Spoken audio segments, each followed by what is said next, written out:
2023 में आदिपुरुष आई थी और उसने ना सिर्फ रामायण का मजाक बनाया बल्कि ऑडियंस के विश्वास को भी तोड़ दिया। लेकिन अब एक नई उम्मीद लेके आई है नीतीश तिवारी की रामायण, और उसकी सिर्फ एक छोटी सी झलक ने पूरा माहौल ही बदल दिया। तो दोस्तों, रामायण का फर्स्ट ग्लिम्स फाइनली आ चुका है और ये काइंड ऑफ अनाउंसमेंट टीजर है। बस कुछ ही सेकंड्स के लिए इस टीजर में लॉर्ड राम और रावण को दिखाया गया है, और सिर्फ कुछ ही सेकंड्स के अंदर इसने वो कर दिखाया जो आदिपुरुष अपनी पूरी फिल्म में नहीं कर पाई। Respect towards mythology, respect towards characters, and most importantly, respect towards emotions of Indian audiences. Why this is so special? सबसे पहले बात करते हैं क्यों लोग इस मूवी के लिए इतने ज्यादा एक्साइटेड है। आदिपुरुष के बाद एक डर बैठ गया था ऑडियंस में कि क्या अब कोई रामायण को सही तरीके से दिखा पाएगा। But this glimpse proves on thing, this is not a cash grab, this is a passion project. Director Nitish Tiwari, जिन्होंने दंगल जैसे सोल टचिंग फिल्म बनाई थी, उनका विजन क्लियरली यहाँ दिखता है। इस बार सब कुछ कंट्रोल्ड है, कोई ओवर स्टाइलिश डायलॉग्स नहीं, कोई क्रिंज एनिमेशन नहीं, कोई टिकटॉक एक्टिंग नहीं। कास्टिंग भी एकदम सॉलिड है। Ranbir Kapoor as Lord Ram, royal और divine presence. Sai Pallavi as Mata Sita, soft yet strong. और सबसे बड़ा सरप्राइज यस एस रावण, एक रॉ पावरफुल विलेन जो सिर्फ दिखने में ही नहीं डेथ में भी इंटेंस लगता है। इस टीजर में जो विजुअल्स देखने को मिल रहा है वो देख के ही लग रहा है ये मूवी एकदम सिनेमैटिक एपिक होगी। ये कोई ग्रीन स्क्रीन का कार्टून ड्रामा नहीं है।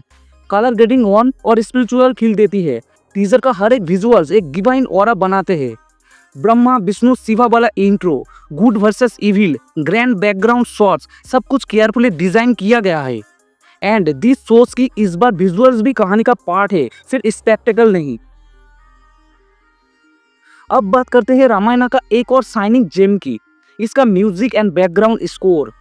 जब दुनिया के सबसे बड़े लेजेंडरी कंपोजर हैंस जिमर और भारत के म्यूजिक मास्टर ए रहमान एक साथ काम करते हैं तो सिर्फ म्यूजिक नहीं महासंगीत बनता है।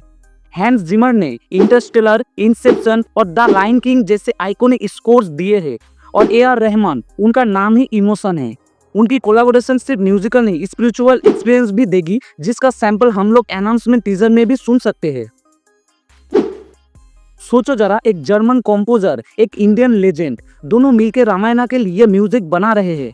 दोनों अलग कल्चर, अलग बैकग्राउंड से आते हैं, लेकिन रामायण जैसे ग्रंथ को फील करने और रिप्रेजेंट करने का जुनून दोनों में बराबर है। ये प्रूफ है कि भक्ति, इमोशन और आर्ट का कोई रिलीजन नहीं होता। जब म्यूजिक दिल से निकले तो वो सबको छू जाता है, चाहे वो किसी भी धर्म, देश या भाषा का हो। अब बात करते हैं एक इम्पोर्टेंट एस्पेक्ट की, आदिपुरुष का इम्पैक्ट। उस मूवी ने ना सिर्फ माइथोलॉजी के फैन को हर्ट किया बल्कि रामायण जैसे प्योर ग्रंथ को भी पॉप कल्चर जोक बना दिया था। लेकिन नीतीश तिवारी के रामायण का एक ग्लिम्स बताता है कि रिडेम्पशन पॉसिबल है। मुझे पूरा भरोसा है कि ये सिर्फ एक फिल्म नहीं, एक हीलिंग एक्सपीरियंस बन सकता है उन सब लोगों के लिए जो आदिपुरुष देख के दिल से दुखी थे।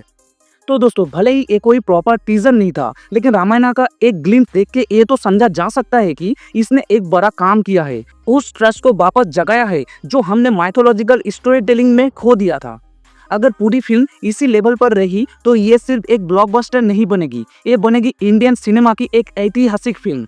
जब विजुअल्स, इमोशन और कहानी एक साथ मिलते हैं तब कुछ अलग ही बनता है, और रामायण का ये ग्लिम्स वही अलग एनर्जी लेकर आया है। जय श्री राम।